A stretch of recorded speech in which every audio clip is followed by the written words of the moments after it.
तुम्ही पाहत आहात MCN न्यूज मराठी। नांदेड जिल्ह्यातील किनवट शहरातील सुभाषनगर प्रभागातील मागील काही दिवसांपासून घनकचरा व्यवस्थापन पूर्णपणे कोलमडले असल्याचे चित्र पाहायला मिळत आहे।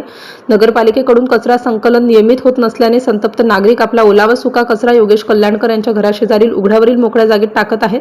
परिणामी परिसरात दुर्गंधीचे साम्राज्य पसरले असून स्थानिक रहिवाशांच्या आरोग्याचा गंभीर प्रश्न निर्माण झाला आहे। सुभाषनगर हा लोकवस्तीचा महत्त्वाचा भाग असतानाही येथे नगरपालिकेच्या घंटागाड्या नियमित येत नसल्याच्या तक्रारी नागरिकांच्या आहेत। घरात कचरा साठवून ठेवणे कठीण होत असल्याने नागरिक नाईलाजाने परिसरातील योगेश कल्याणकर या नागरिकाच्या घराशेजारील रिकाम्या भूखंडावर कचरा टाकत आहेत। यामुळे कडक उन्हामुळे कचरा कुजण्यास सुरुवात झाली असून संपूर्ण परिसरात उग्र दर्प पसरला आहे। शिवाय पॉलिथिनच्या कॅरीबॅगा इतरत्र उडून जाऊन लोकांच्या घरामध्ये घाण पसरत आहे। रस्त्यावरही उडालेल्या या कचऱ्यामुळे रस्त्याला उकरड्याचे स्वरूप प्राप्त झाले आहे। साठलेल्या कचऱ्यामुळे डास, माशा आणि इतर कीटकांचा प्रादुर्भाव वाढला असून डेंग्यू, मलेरिया यांसारख्या आजारांची भीती व्यक्त होत आहे। प्रशासनाने यावर तातडीने तोडगा न काढल्यास येणाऱ्या काळात तीव्र आंदोलन छेडण्याचा इशारा सुभाषनगरमधील नागरिकांनी दिला आहे। MCN न्यूज मराठीकरिता प्रतिनिधी गोपाल चव्हाण, माहूर।